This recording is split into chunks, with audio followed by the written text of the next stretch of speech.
Hi everybody, welcome to Honest Beer Reviews. It seems really impossible, but it is in fact. Fun Friday, fun Friday, fun Friday.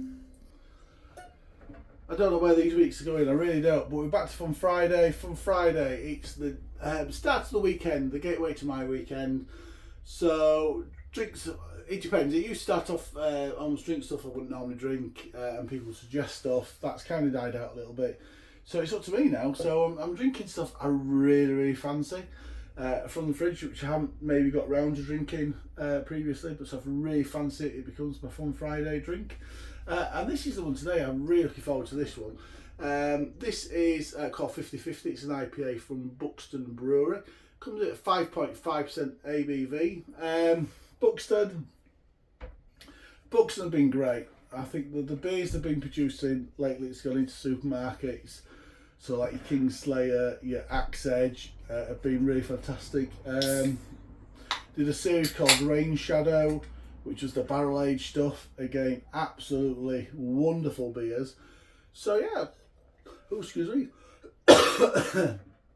So I'm really looking forward. Sorry, still got a frog in my throat. Frog about.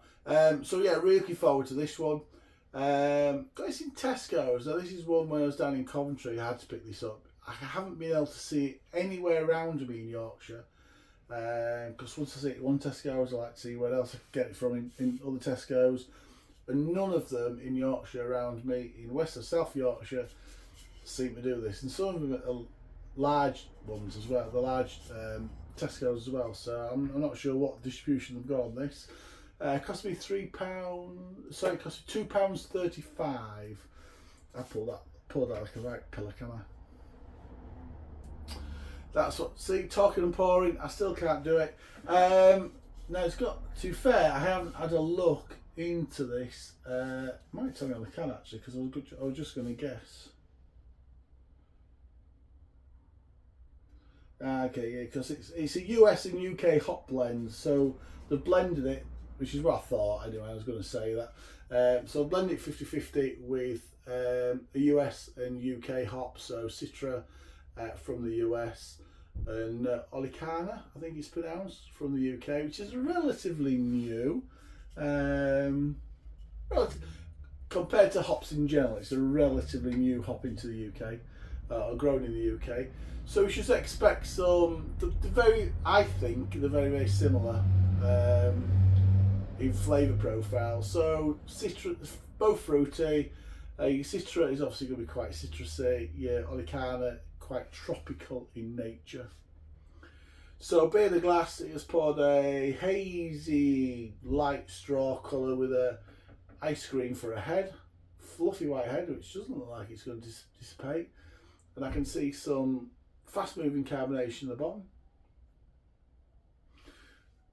I'm going to have to get rid of this head, sorry. Ooh, lovely. Let's have a snifter, shall we?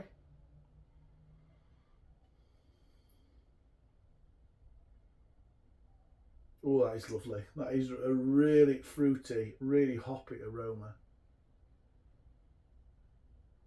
Orange, mango, bit of grapefruit, bit of pineapple.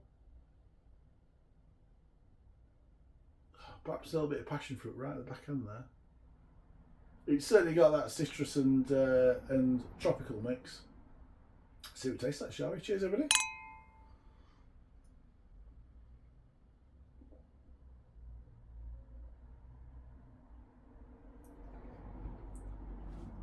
I've got a feeling that might get even hazier. The way it's poured looks like there might be a little bit of sediment still in the can. That looks like he's poured a little bit hazier, yeah. With a ridiculous size head. Still. But yeah, really nice. Actually, taste wise, get through the head again.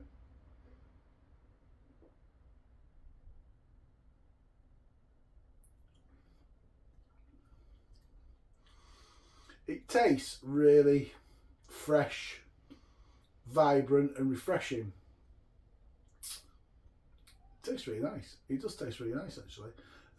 Flavour wise, it's a little bit like we got on the nose. So I've got a bit of orange coming through, a bit of mango.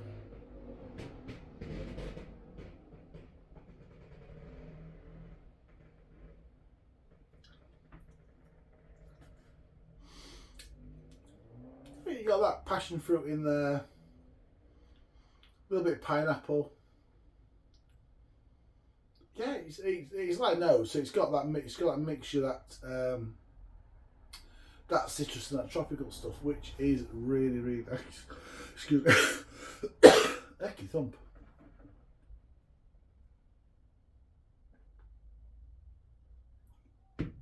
I've developed a right tickle in the back of my throat. It's really starting to annoy me. I mean, I can call him a craft beer brewer, I suppose. And interesting, I was reading yesterday that for the first 6 months of this year, craft beer consumption has gone down 2% on the same period last year. I'm sure there's reasons for that. Cost of living is going to be part of it, part of the reason for that. I think distribution is going to be part of that. But reading kind of between the lines and what sort of things they're saying, it's drinking habits. In that a lot of people, in the height of the craft beer boom,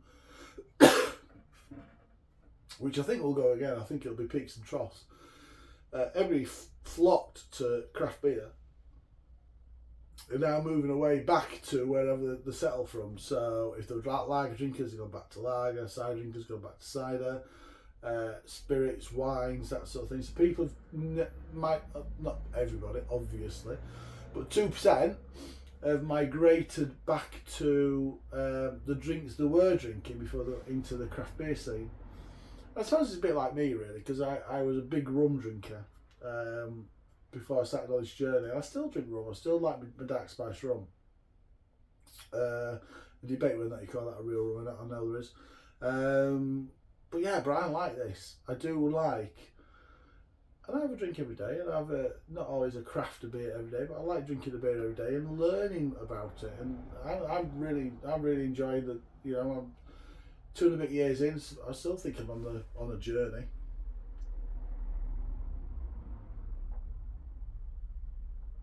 Yeah, so it'll be interesting how we see the year out in the craft beer market, and will it have dropped again? Will it have plateaued? Just be interesting. It's just an interesting, it's an interesting statement to think on how we consume alcohol.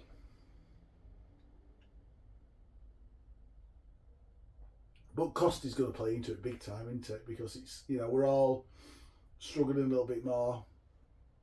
You know, I'm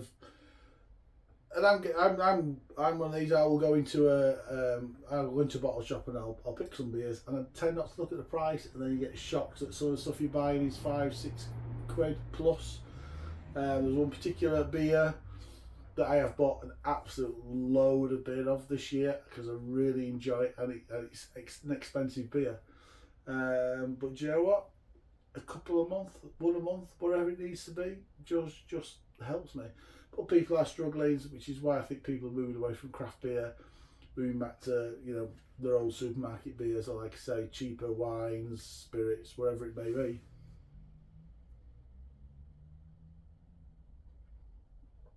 Back to the beer.